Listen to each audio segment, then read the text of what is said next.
My name is Mario Matos. I'm here on behalf of Lou, which is traveling, and the president of our group, Mia, which is 2 o'clock in the morning for her. So, and she has the bad habit to sleep at that time. Anyway, we have, for me, it's a real honor because I have two good friends, one as a moderator and the other as a speaker. And really in this strange time, turbulent times that we are living in, friendship is important because it's one of the few landmarks that are stay there when the rest of the landmarks are fading away. So the moderator of this meeting will be Victor do Prado, and of course, the keynote speaker, Arancha. So you have the floor, Victor. Thanks, Mario. And let me say how pleased I am also to be amongst friends, yourself and Arancha. Thanks, Arancha, for agreeing to talk to the Friends of Multilateralism. This group meets rather frequently these days. You wouldn't be surprised. Let me also thank all of the Friends of Multilateralism who are here and other invitees who are participating in this talk. We are very honored and pleased that you accepted this invitation, Arancha. You have been busy. Some of us were just watching you in another webinar just now, the Peterson Institute.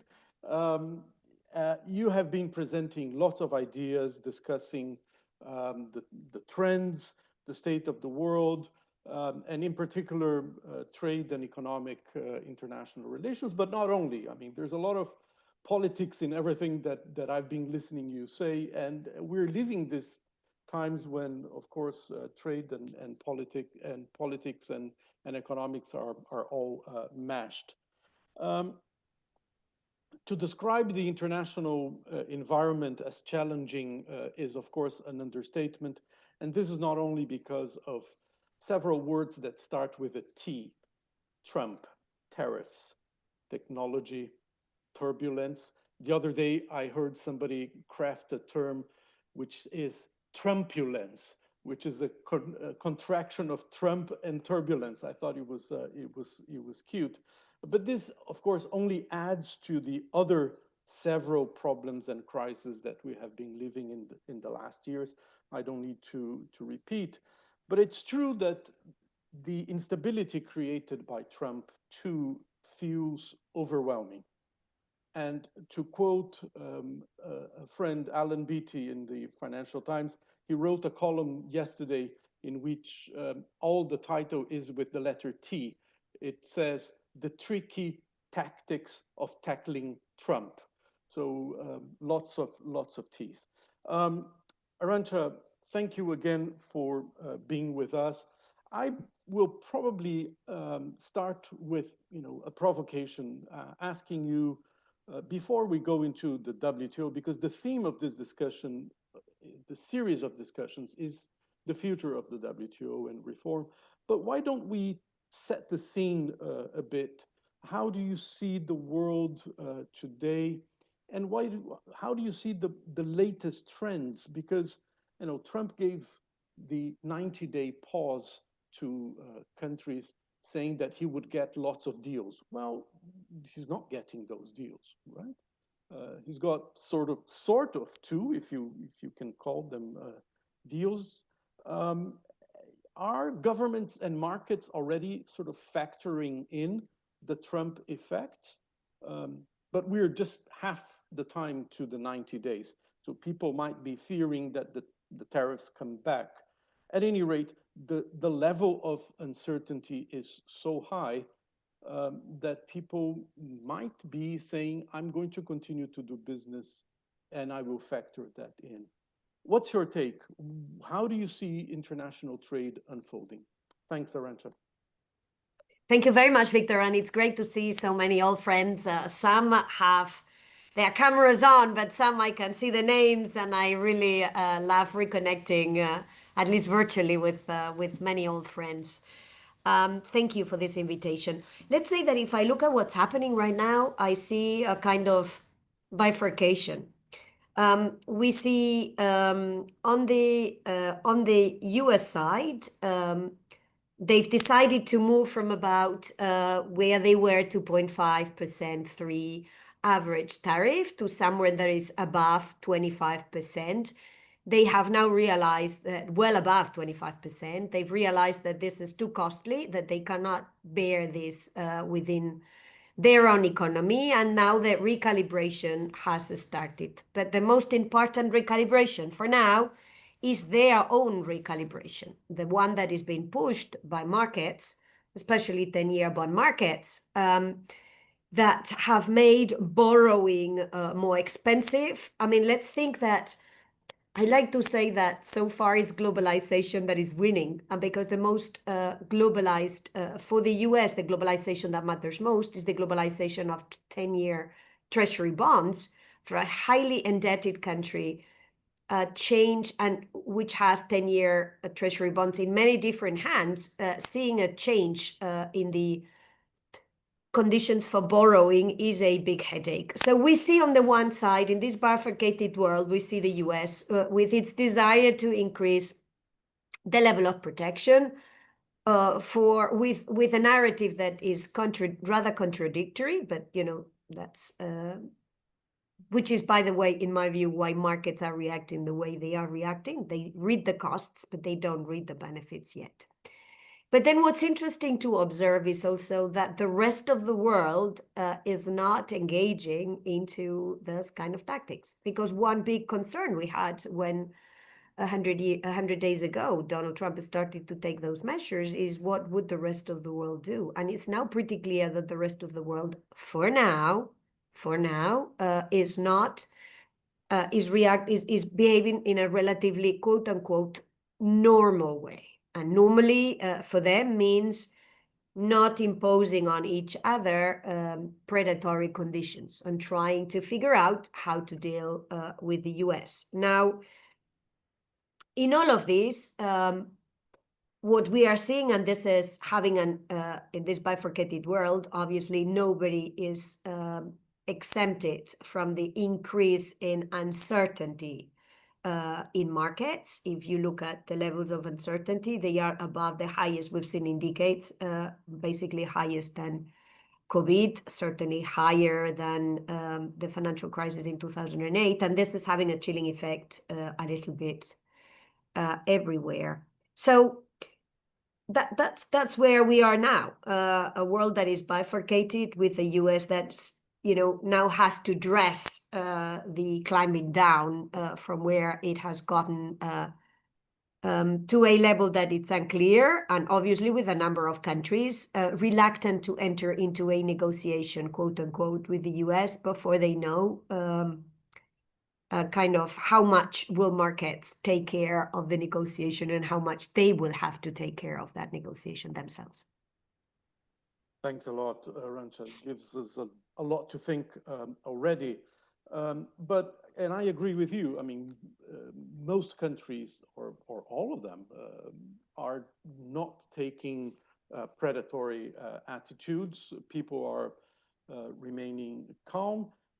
And yet, the tariffs imposed by the US, be they the 10%, the sectoral, 232, the fentanyl, all of these tariffs, and you said, way above the 2.5% average, are violations either of the bound rates in the WTO, the US bound rates, or the MFN clause, or both. And those sort of deals that the United States is crafting, UK and China up to now, may be potential violations as well, even though they say themselves that they are not legally binding. Other people do not seem to be eager to negotiate with Trump. And yet, this does not necessarily mean that people are coming back to the WTO. How do you see the WTO today? I mean, this group discusses a lot about the WTO. We meet with ambassadors. We have some ambassadors, DPRs here, but the WTO seems to continue to be stuck. Isn't the WTO going to benefit somehow by the fact that people are staying calm? Shouldn't they come back to the WTO? How do you see the WTO going? So first, I would say that what has happened in the US, these executive orders that basically question three core principles of the WTO, the principle of non-discrimination, the principle of tariffs that are bound after a negotiation with reciprocal concessions. This is, the preamble of the WTO agreement. And number three, a special and differential treatment, and in particular, the special and differential treatment towards the least developed countries. I always like to mention this last part because we are not forgetting that part. And as far as I'm concerned, this should be taken out of the equation altogether.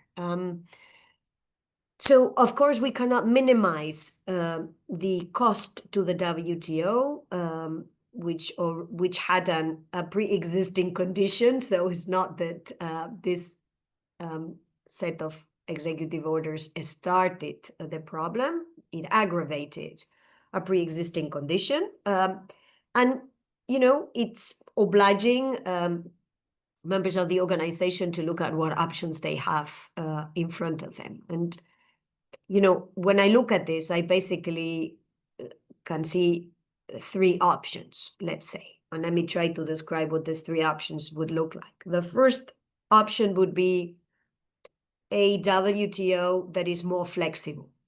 So for the price of keeping everybody, including the US into the WTO, there would be a level of tolerance for deviating from existing rules or an agreement to flexibilize existing rules, higher possibility of tariffs, higher state interventions. In any event, this is where members of the WTO are going today with industrial policies or with by local policies. Probably in a more variable geometry than it was the case in the past. So the first option would be it's a WTO that is with greater flexibility, and the counterpart of which, or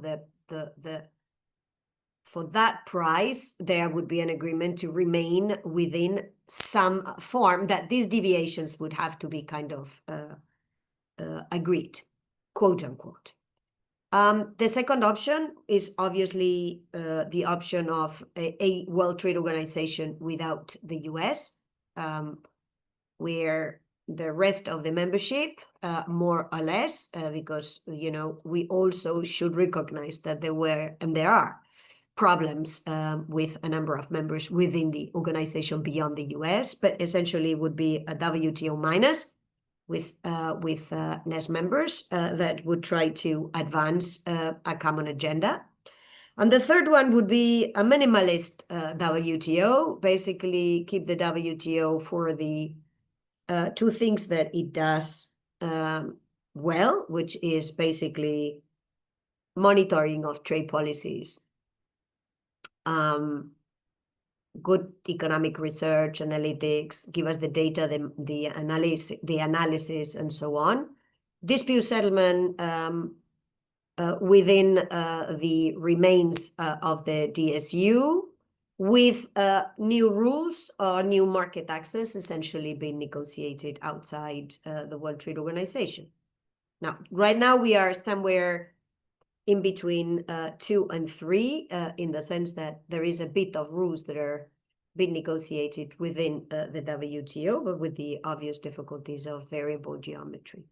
So this, at the end of the day, these are essentially the options that are available, understanding that the more radical one is basically to disband the WTO, but I don't think that this is a realistic option, in that if one looks at the reality of international trade, 80%, for reasons that have to do with the complexity of free trade agreements negotiated up until now, 80% of world trade, as we know from the good analytics provided by the Secretariat, still takes place within WTO terms.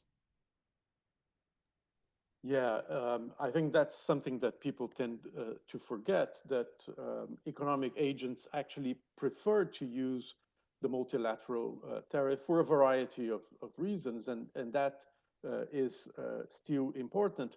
Also, we tend to forget that, I mean, not us, but people outside, the very relevant work that takes place in technical aspects of trade, such as TBT and SPS. But for the other functions of the WTO, so negotiations, be they on the regulatory side, be they on market opening, there is basically nothing happening, right, except in the plurilaterals. And on dispute settlement, there's the MPIA, but for the rest, it's pretty tricky. I guess if your three options are interesting to lead us to think, still there are sort of bureaucratic problems there. We had recently discussions here in the group on decision making in the WTO. And of course, when you talk about decision making, we think about the joint statement initiatives that are still being blocked by some countries. What do we do? Can we keep on doing things by consensus? And this is an old discussion that will resonate to you and to many other friends here.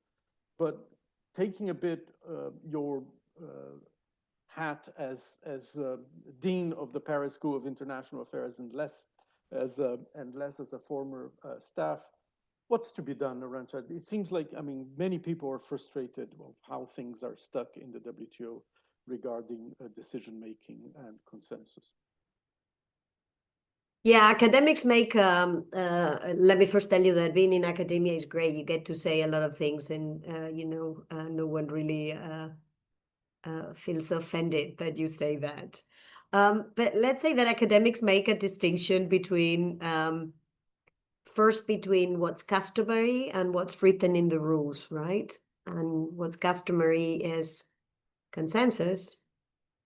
And what's written in the rules is that you can call in a vote. You can also vote.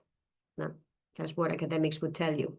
And academics also make a difference between consensus and unanimity, which are different animals, as we all know. So in other words, there is a legal reality that you can use and a political reality that obliges you to look at how you will use the legal reality.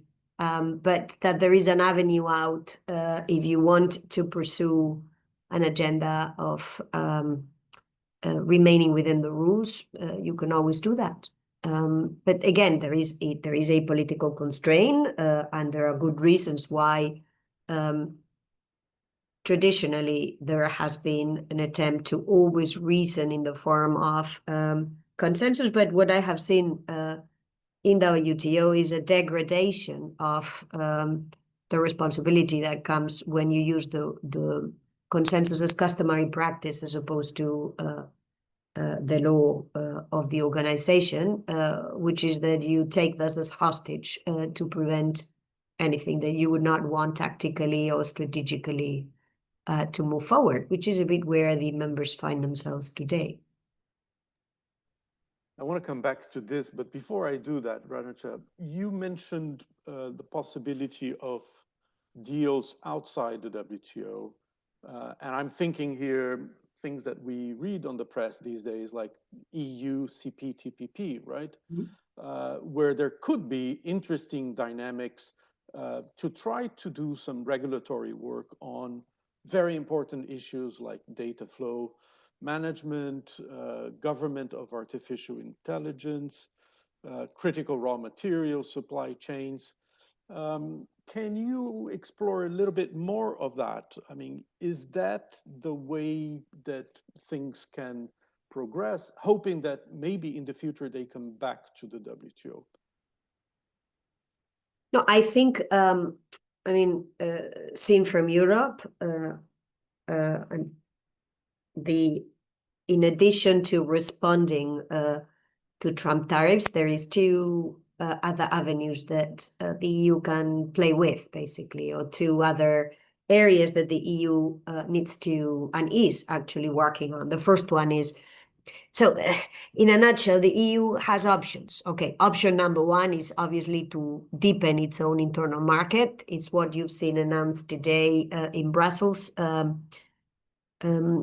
For every, I like to quote a great report that the chief economist of BNP, French bank, has produced, explaining that for 1% loss in US market by European exporters, it could be compensated with a 0.1% deepening of the internal market. So one avenue would go into the direction of deepening the internal market. I mean, just as a reminder, today, if the EU trades 63% with itself, and basically an additional 12% with members around them associated to the internal market.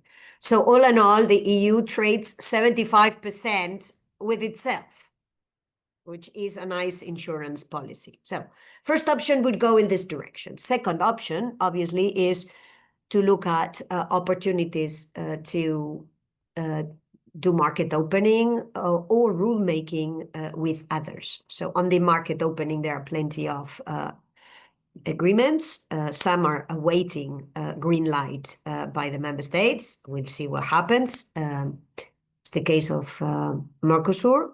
First, the agreement of Parliament, to start with, European Parliament. Others are in the final stages of negotiations. It's the case of India, other agreements like Thailand or Malaysia, those that had started but can be dropped, Australia. And there is this new idea that some of us have been curating for a while. I see Ignacio in the conversation, and you know, we've been discussing this for some time now, which is building an alliance between the European Union and the countries of the CPTPP.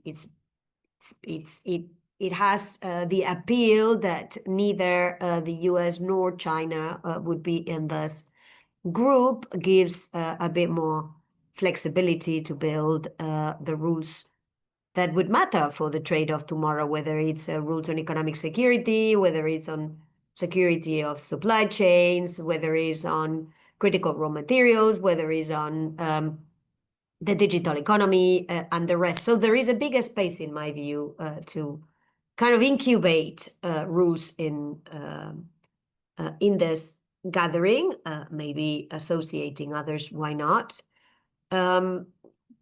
Which in a way is also a signal, you know? You continue to think of building rules that go beyond your own borders, so more plurilaterally. And if you cannot do this in the World Trade Organization, you can always start outside, and then at some point want to, you know, when you think the conditions are ripe, just bring it in.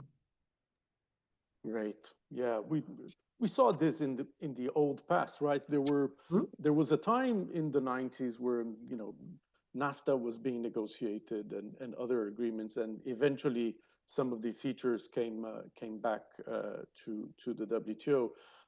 However, I would say that, you know, we still are stuck in the WTO right now and for a while now because of a lack of leadership. We had the traditional leadership of the United States for such a long time. Now the US seems, or clearly does not want to exercise leadership any longer. Just a parenthesis here. I was in Geneva last week, went briefly into the Secretariat. I was super busy, just stayed a few hours there, so, but did speak to some colleagues who are worried about the lack of the arrears in contribution by the United States to the WTO budget. But if not the US, who is going to exercise leadership? The EU and China, of course, are natural candidates, but there are limitations on each side.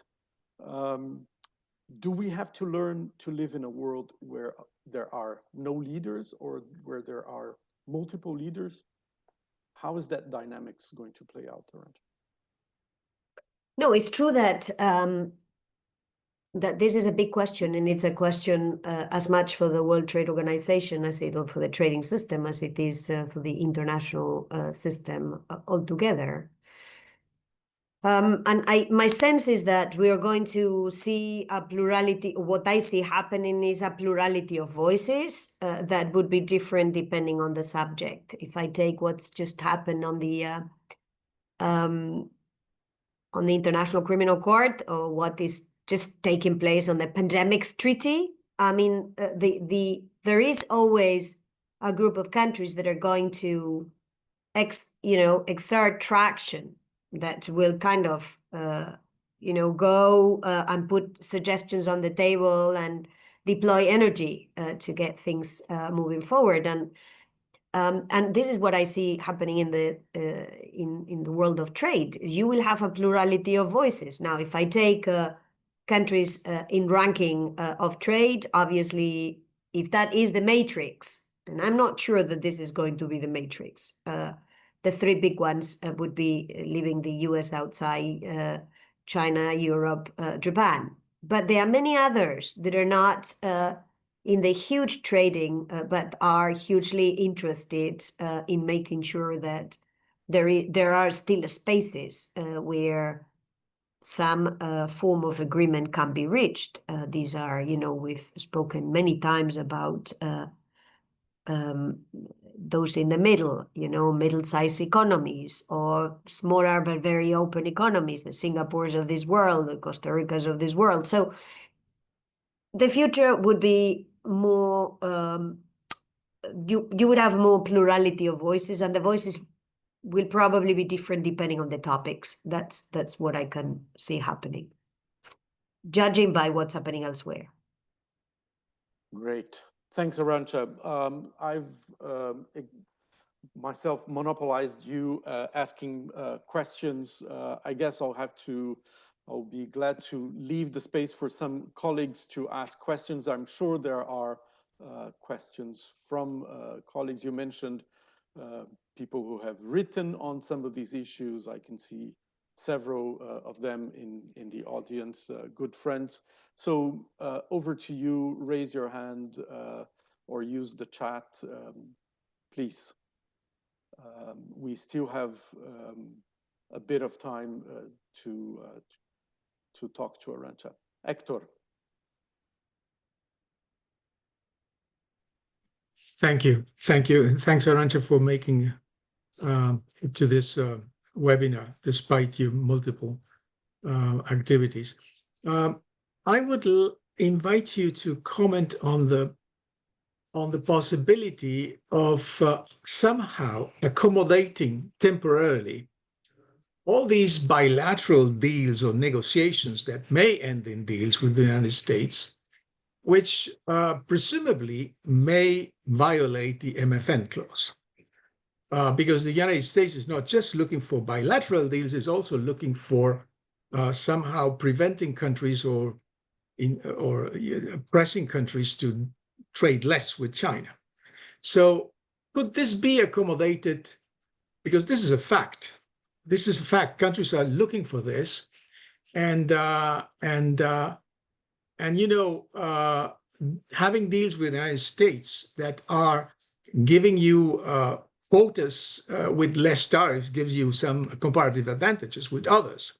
So this is kind of attractive. It's rents, let's call it clearly.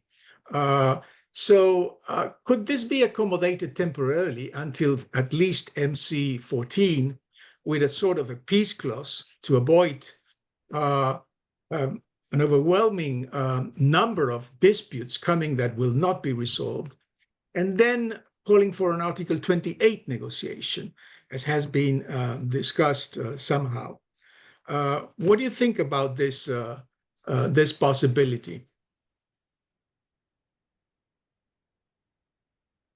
So I would say, first, it would be important to have some form of monitoring of what's going on,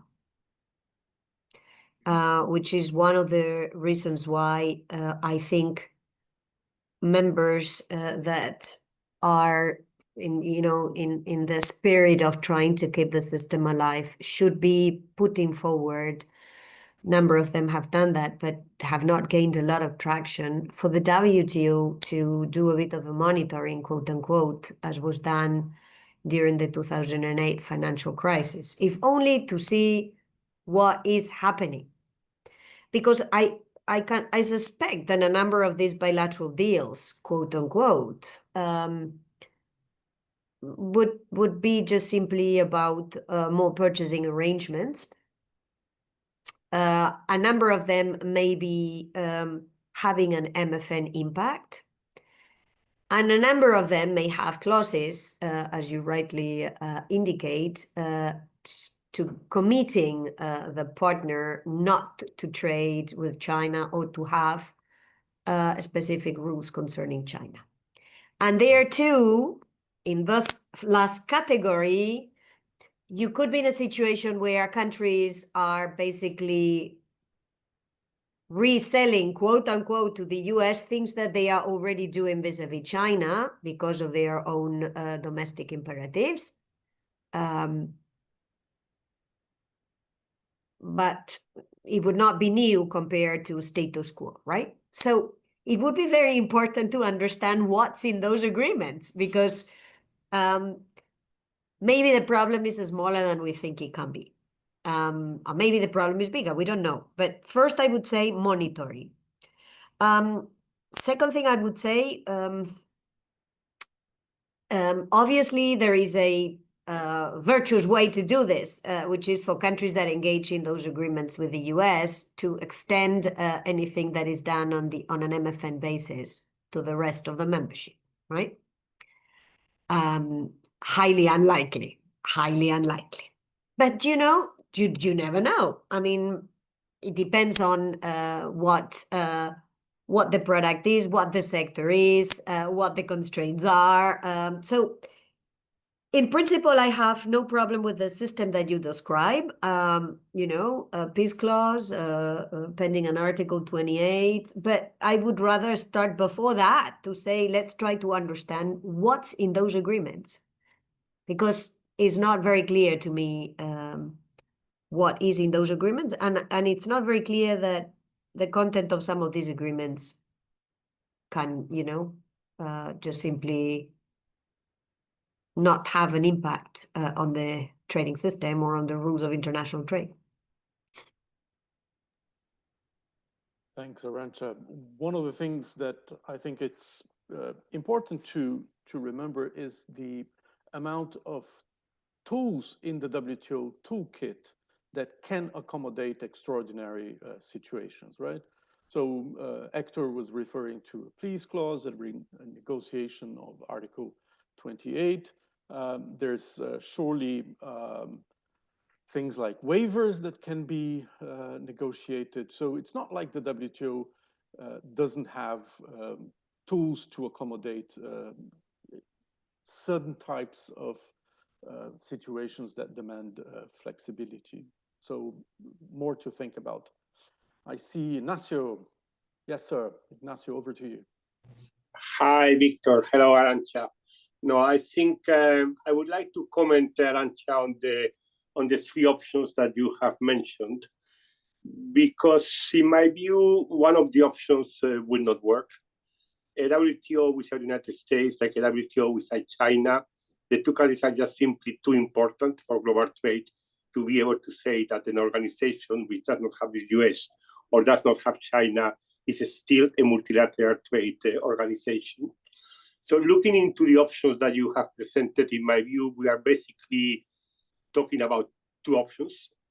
One is a big bargain, which implies, yes, some flexibilities, but not only flexibilities. It would imply looking into the balance of market access commitments.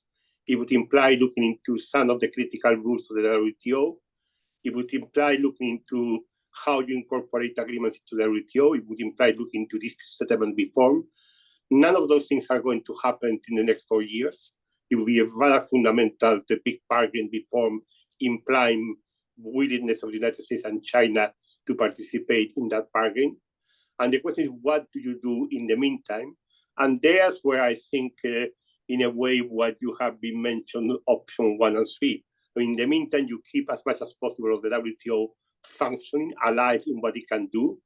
And where you need to develop rules, you look into ways of doing it outside of the WTO, with the idea that eventually it could be incorporated into the WTO. I mean, the way I see it is the only practical way to try to keep some sense of forward movement into the trading system at this point in time. It's a bit similar to your 3 options, but I don't really think that the option of the WTO without one of the 2 big players is one which is never going to work. Let me comment on this because, you know,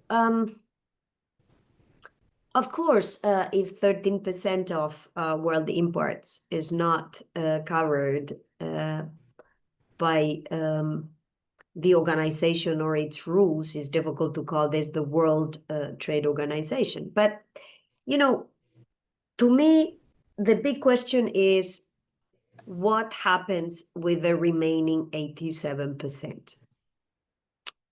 Because in the end, let's assume that the US agrees to, you know, right now is, as I said, it was at 2.5, it's now above 25, getting closer to that. Let's agree that it lands somewhere like 10%. Okay?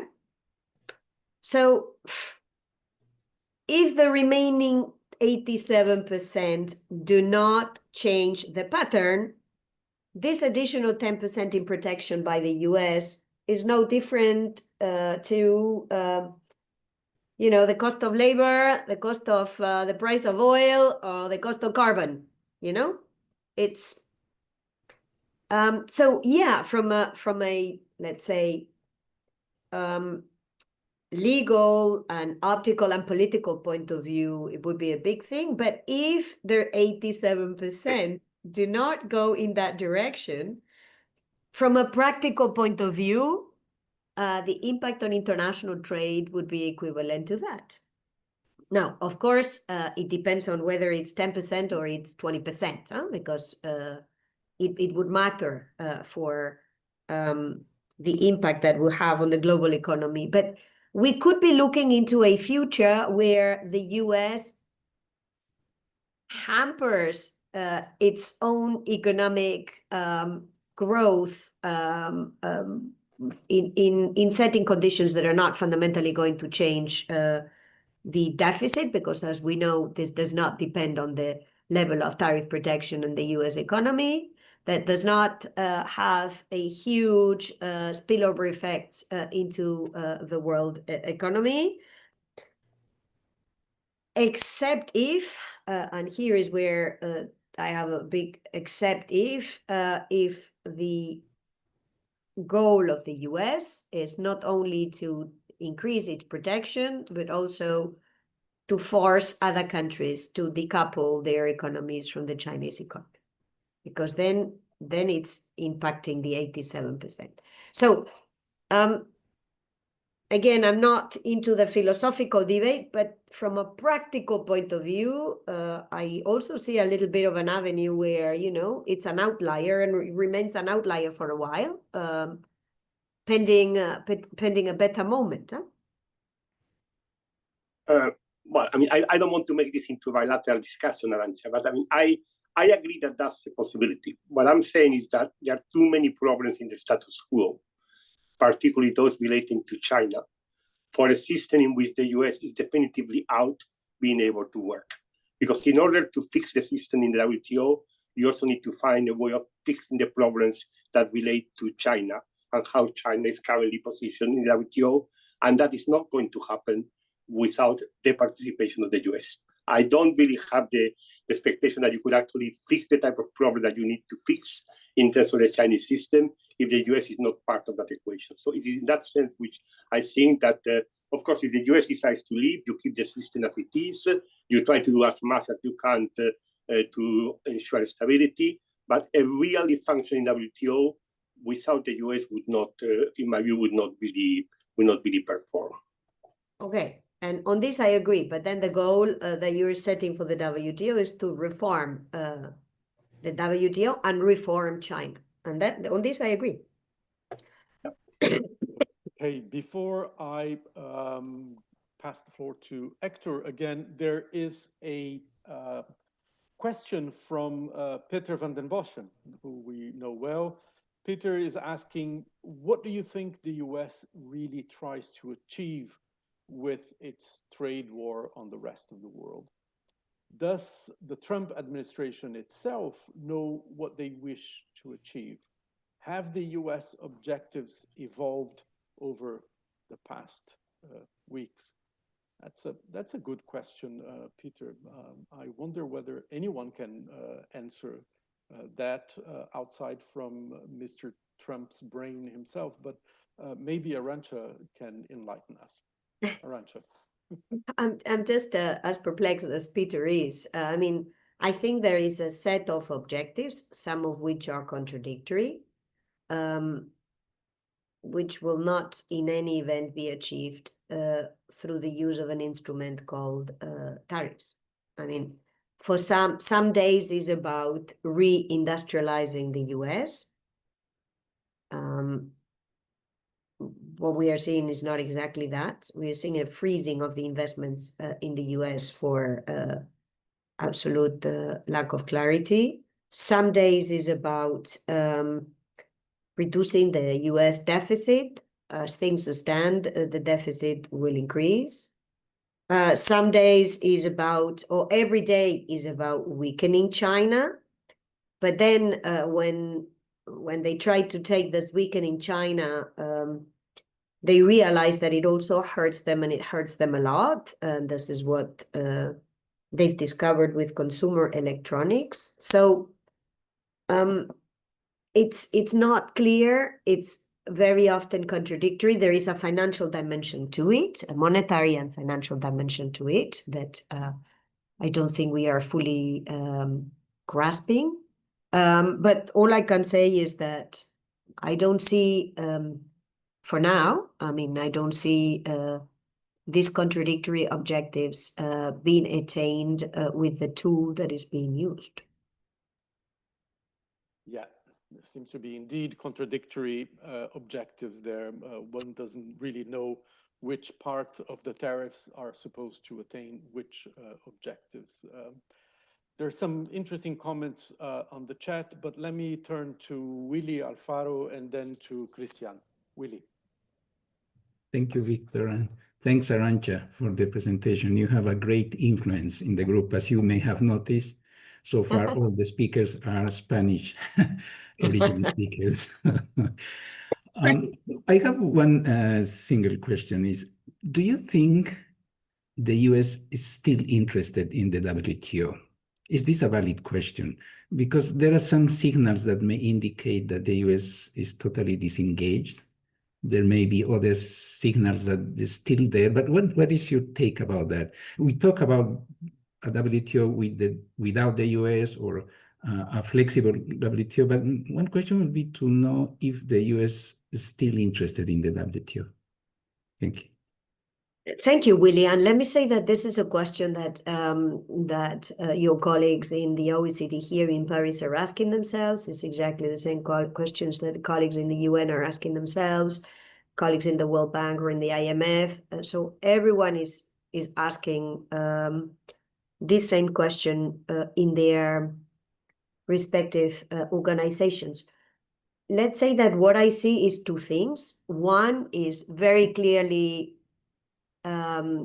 we see very clearly this notion of no constraints, and the notion that they don't think the rules that exist in whichever of these institutions,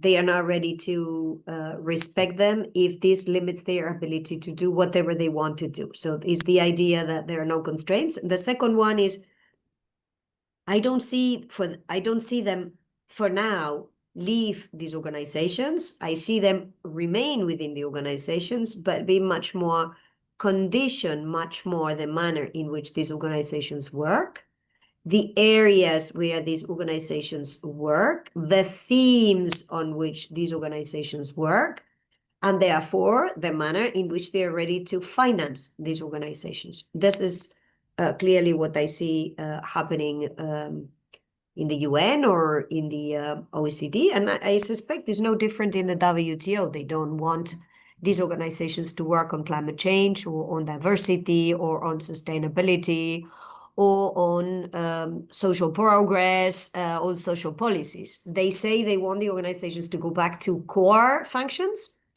and they interpret these core functions as they want to define them for their own purposes, and therefore they finance the organization in this manner. But they are not, for now, I don't see an appetite for them to leave the organizations. I mean, it's smarter. You stay within, and then you condition the work of the organization. Thanks, Arancha. Christian. Yeah, Arancha, thank you very much for the time, and I'm going to continue the trend of the Spanish speakers asking you questions here, but great to see you. Wonder if you could offer a few words on the strategy, right? On the we already had a question about the end game, and wondering if you see any logic in terms of the sectorials here, right? We've seen a lot of 232s. I mean, still seen a lot of and autos that come from Trump 45, right, from his first presidency, but now we see copper, critical minerals, timber, trucks, semiconductors, etc. Right? Those are going to render with pharma. Those are going to render results in the next couple of weeks and months. So likely that we're going to have a little bit more of a picture, at least in terms of specific sectors, in the next couple of months, right, before the end of the year, for sure. And that's going to play out together with the ups and downs of the IEEPA, reciprocal tariffs, et cetera, that we've been seeing going from 10 to 145 to 10 to, et cetera. So I'm wondering if there's any, or if you see any sense in terms of the actual end game, if there is one, being much more on a sectorial approach, which is probably going to hold more than the flat one, the flat tariff one. No, thank you, Christian. What I think is clear is that there is no one size fits all. Just in their concept is all moving pieces, right? And you have to have the possibility to get your own flexibility depending on the sector and depending on the country. Obviously, every time they've done something blanket, it's kind of backfired and they've had to readjust. But every time they've done something targeted, automobiles was a good example, they've also had to recalibrate. So I think the cue will be, in my view, from what we've seen so far, is how much domestic pressure there is on that particular sector and for the manner in which they are approaching that particular sector. So take the automobile. If I look at Canada and Mexico, a big push from the automobile sector in Canada, Mexico, and the US led to excluding the parts and components that came from within the zone, right? Within NAFTA. If I look at what they've done with the UK, is basically grandfather the exports of vehicles that the UK was having in the US market by means of a tariff rate quota. So it will depend on how painful this is domestically. And the concern I have is that by judging by what we've seen up until now, I don't think they've been very good at measuring this in the first try. So expect trial and error, in my view, over the coming weeks. That's what we've seen, basically. Thanks, Arancha. We have a few questions in our chat. One from, well, all of them from friends, starting with Yihong Li. Yihong is the DPR in the Chinese mission. Good to know that you're watching us, Yihong. And she's saying, this morning in the General Council meeting, the US said that the problem is not only one member, and we know who that is, but also many others. And Ihong is actually asking this to Ignacio, but of course you as well, Arancha. How would others react to this comment from the United States? So the problem, not only one country, but many others for the US. No, I mean, this, I think there is a particular sensitivity in the US vis-a-vis China. I guess I'm not saying anything that is not written in the media every day. There is quite a lot of bipartisan consensus on this, and it didn't start now. This has been there for a while. And that's an extreme version. The US is an extreme version of a sensitivity that also exists in other parts of the world. That has to do with what they see as imbalances in the Chinese economy. By the way, let me add that we could have this same conversation about, the imbalances in the US economy, and why not imbalances in some of the European economies. But there is a particular China issue, quote unquote, that I think was there and remains on the table. And then there is also a particular issue with trade and tariffs. And this applies, as you rightly say, right, left, and center, including Lesotho, including Cambodia, including, Sierra Leone, and including everybody else. So, I mean, the two are right. The two things are there, but I do think that as far as the last 100 days is concerned, of course, there is a universal questioning from the US side, a universal questioning of international trade. Their inputs, let's put it like this. Thanks, Arancha. We have a question from Saeed Al-Hashimi, former colleague in Information and External Relations. Also good to know that you're listening, Saeed. Saeed is currently in Saudi Arabia, and he's asking us what would be the advice to countries if the US goes into a decoupling path. And he says here in Saudi Arabia, for example, both the US and China are important markets. How do we navigate this situation? Yeah, excuse me. I think it's pretty clear by now that the US cannot decouple from China. It has not decoupled. From all the rhetoric we've heard, the first thing they had to do after the tit for tat on tariffs from China was to start excluding products from the measures, because they realized that China was the only supplier or the principal supplier to the US market. This is, for example, the case of consumer electronics.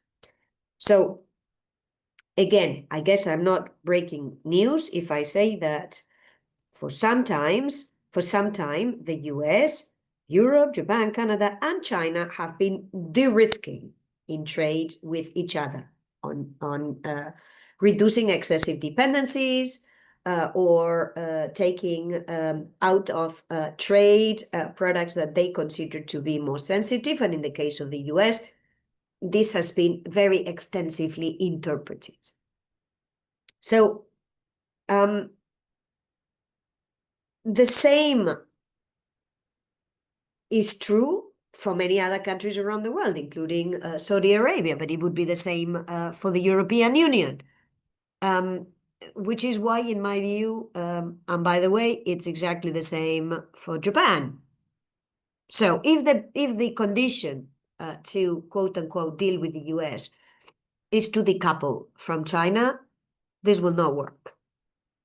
If the condition is to be more sensitive in trade with China, these countries are doing by themselves. But if the condition is you have to stop trading with China in order to trade with us, US, is not going to work. This is not a palatable proposal.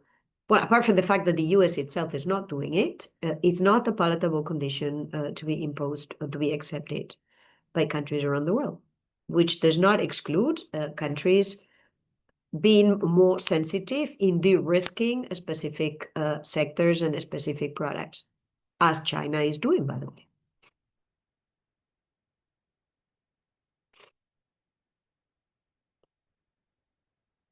You're muted, Victor. Sorry, yeah. I'll read one last question here from the chat. And this is from another good friend, Gustavo Lunazzi, who's currently the ambassador of Argentina to the WTO and to Switzerland. So Gustavo is asking, is the tariff policy a consensus policy within the United States, even if the US has been uncomfortable with the WTO for quite some time? So not sure we can answer that, but give it a try. Arancha, do you think there is a consensus in the US around this tariff policy?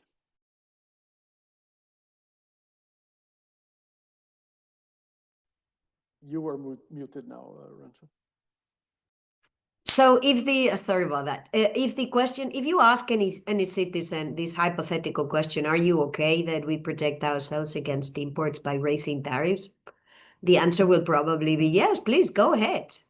But the moment this starts hitting you in your pocket, and this is what's happening, or the moment this starts hitting your financial markets or your bond markets, then the question gets a different answer. So I would say that there is a large majority in the US, Republicans and Democrats, that see in China that would want to be tougher with China. That's pretty clear. It's less clear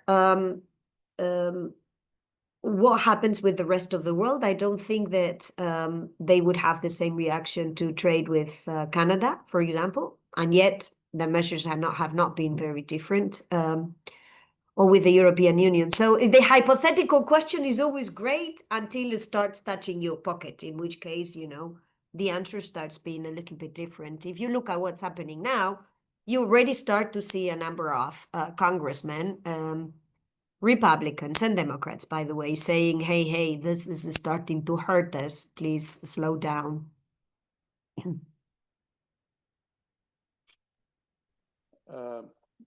Excellent. As long as it doesn't hurt my pocket and as prices don't go up, then that's fine.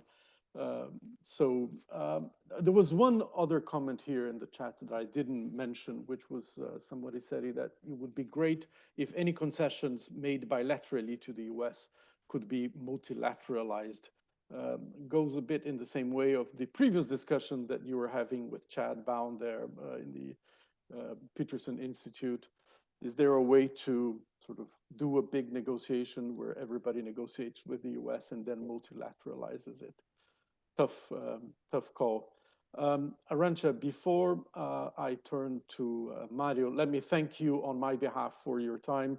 Really, really great to have you here in the Friends of Multilateralism.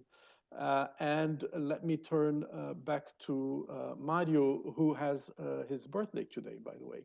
Feliz cumpleaños, Mario. Oh. Thank you. Yeah, you're asking me to close the meeting or to pose a question? So because we're over time now, that was 1 hour. Just to say. So, yeah, no. Well, has been a very interesting, as usual, has been a very interesting session, particularly with Arancha, which is always looking outside of the box, and you gave us a lot of fruitful thoughts. And we have a very successful meeting because at some point we have over 60 people listening and involved with this discussion. But many questions were posed is for our reflection, particularly what's the future of WTO. And we are talking about WTO with or without the US. But some of you raised the issue of the US without WTO, which is different. When we have a lot of people over there, very important people, people that influence the system, saying the coalition of the willing, we need around 20, 30 people, countries around the world to create a parallel organization. All this is going on in Washington without answer yet, but this is very problematic. Anyhow, thank you very much for your participation and see you soon. Thank you. Great seeing you all. Bye-bye. Cheers. Bye. And happy birthday, Mario. Feliz Thank cumpleaños. you. Chao. Ya no los cumplo hasta acá.